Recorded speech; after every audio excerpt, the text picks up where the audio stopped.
Hey, how's it going, YouTube? How y'all doing today? One of my big plans for this morning was to start chopping sorghum Sudan grass. So I measured that sorghum Sudan grass when I got home from work yesterday. That sorghum Sudan grass is about 40 inches tall. It's just under my chest. And so it's ready to cut. It is ready to cut. It's been growing for about 35 days probably. And so, I mean, it's ready to go. So yesterday I was getting that I have a sickle bar mower, and I was getting the sickle bar mower put on my tractor, and that sickle bar mower, for whatever reason, it's stuck in the upright position. I just cannot get the cutter bar to lower. So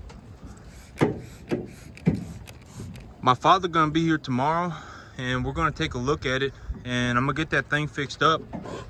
And once I get it fixed up, I'm going to be starting to cut sorghum Sudan grass for these animals to feed them. And then, well, one of my big plans for the animal feed right now is that I'm only going to feed, I'm going to stop feeding them grain. I'm going to mix that sorghum Sudan grass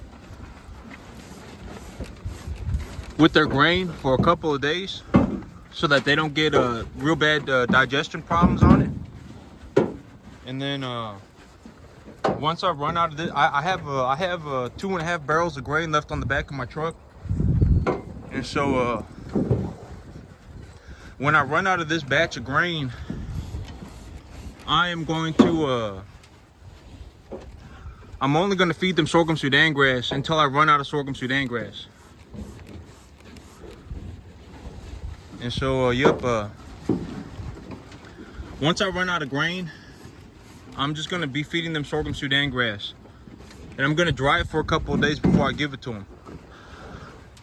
Look at these flies. Gotta get these flies under control. So, that was my big plan for this morning, was to cut sorghum Sudan grass to start drying it for these animals. But that kind of went out the window for a couple days. I'm gonna have to just get that thing fixed up, and then I'll be good to go.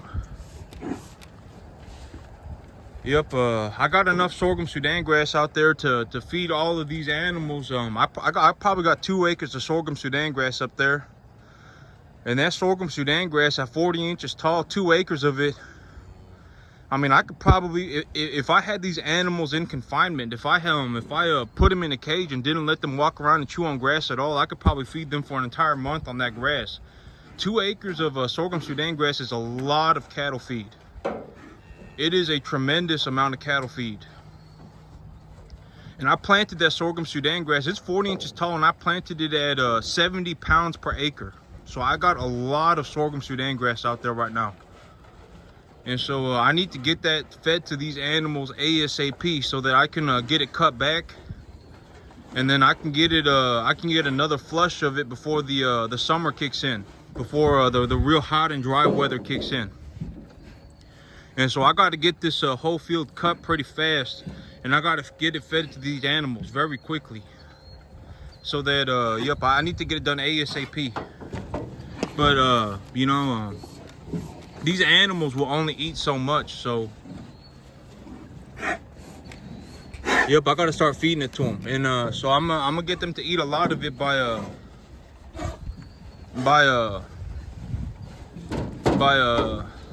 taking their grain away. I'm gonna take their grain away so that they're more interested in eating the sorghum Sudan grass, and I'm just gonna give them as much grass as they want.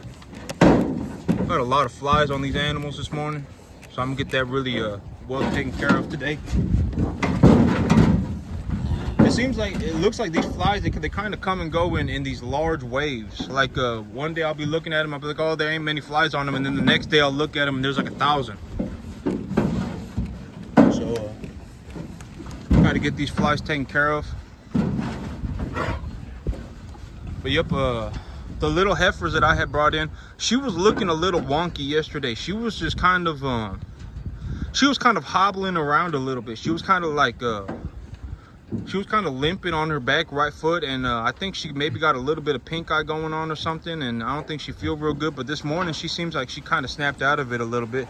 She didn't eat dinner last night, and then I followed her out back into the pasture and kept an eye on her, and she was chewing on grass, and she did eat feed this morning. So, and her gut feels pretty good, and so she's eating, but I guess she just wasn't feeling that great yesterday. But the rest of them are looking good, and they look good to go. The rest of these animals are looking good. If I have to, I'll grab this one right here. Actually, she's so small that I may these animals, when they're this small, when they're like 3 weight, when they're like 3 weight, you know, if they're 300 pounds, if they're laying on the ground and I can sneak up on them, I can actually just jump on their back.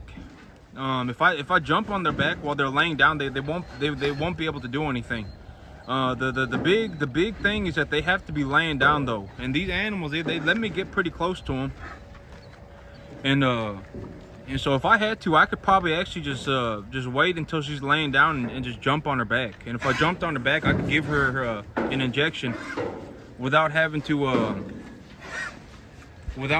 put her in a chute, because putting animals in a chute, it really freaks them out. Like when I run an animal through a chute, a little calf through a chute, it really freaks them out. And so I would rather just when they're that small, I can actually just grab a hold of them. Once the animals start hitting about 500 pounds, it actually gets too dangerous for me to grab an animal by hand. I mean, if it wasn't a life or death situation, I wouldn't risk grabbing the animal by hand. I actually had a little calf here that well, I had messed up my ankle real bad one day, and I was just going around. These animals probably about 400 pounds, and I was going around and I was just grabbing the animals by their head and to give them a shot of antibiotics, because I was having a problem with pneumonia, and I was giving them a shot of antibiotics, and I had a bad ankle, and one of the animals that I had grabbed, he was only 400 pounds, and I grabbed him by the head, and he pushed his weight onto my ankle, and I had so what had happened was that I had hurt my ankle. I had I think what had happened was that I had pulled my Achilles. I honestly thought I had broke my ankle. Like I fell off my trailer and I thought I had broke my ankle, but it turned out I didn't break my ankle. I slightly tore my Achilles. Cause I was like, holy crap, my foot was messed up for like a month, and I was like, and when it first happened, it hurt so bad. I was like, oh my God, I think I broke my ankle, but I actually didn't break my ankle.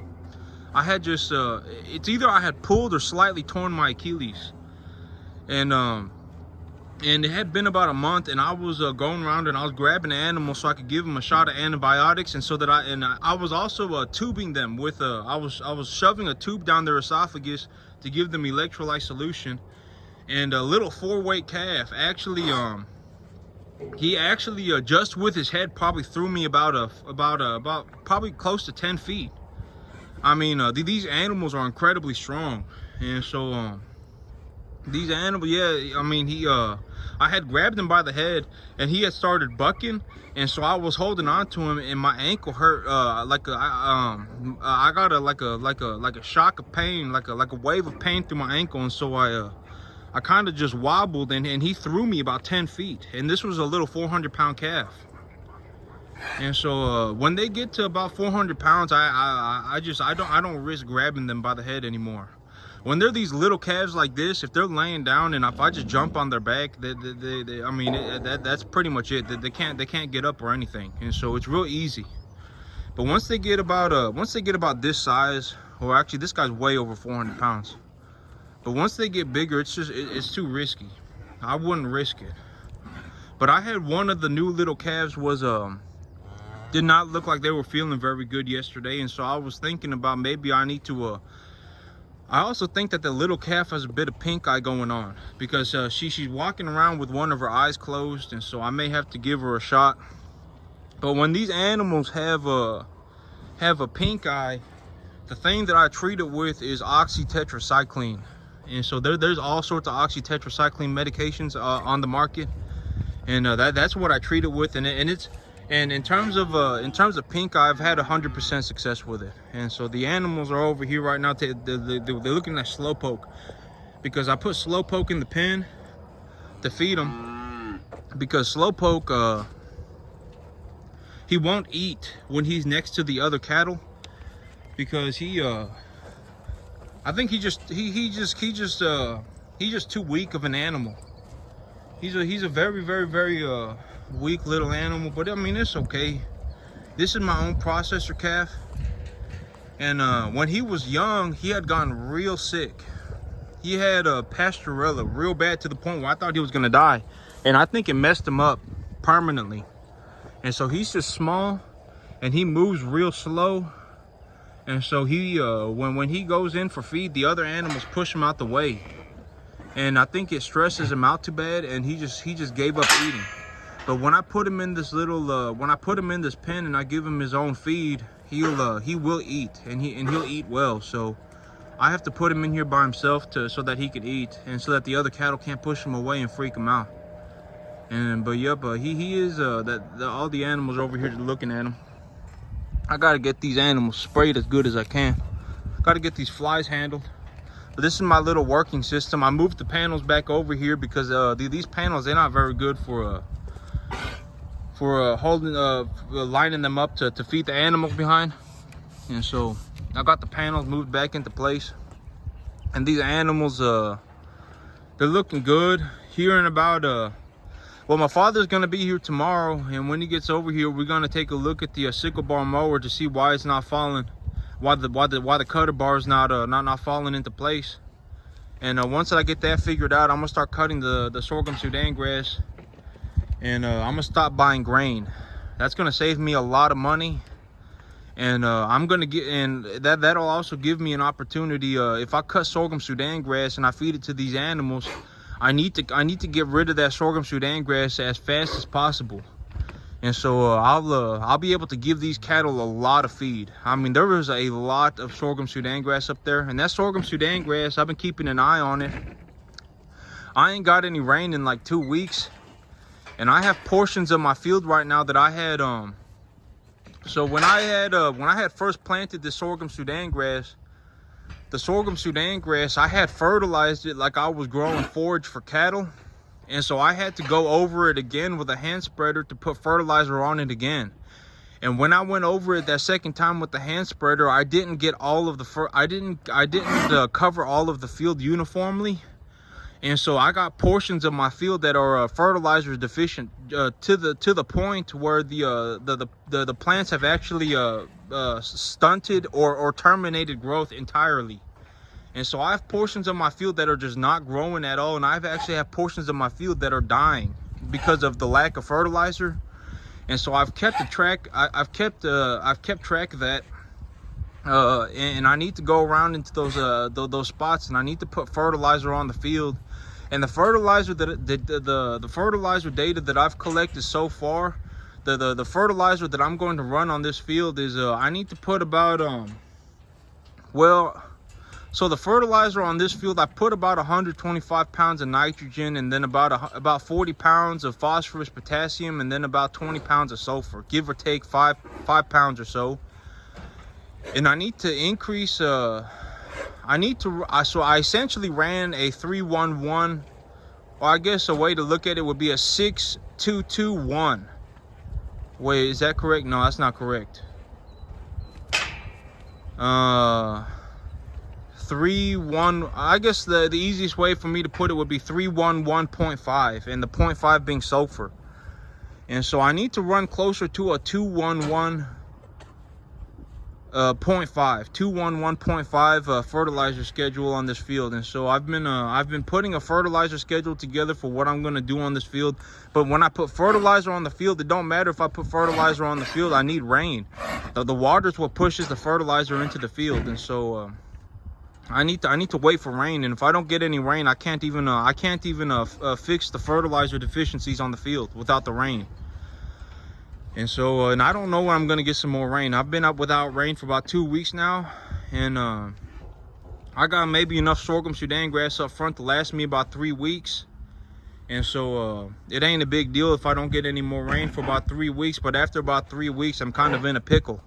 I'll have to figure something out if I don't get rain for another month. I would just anticipate that I'm going to get rain over the next month, okay?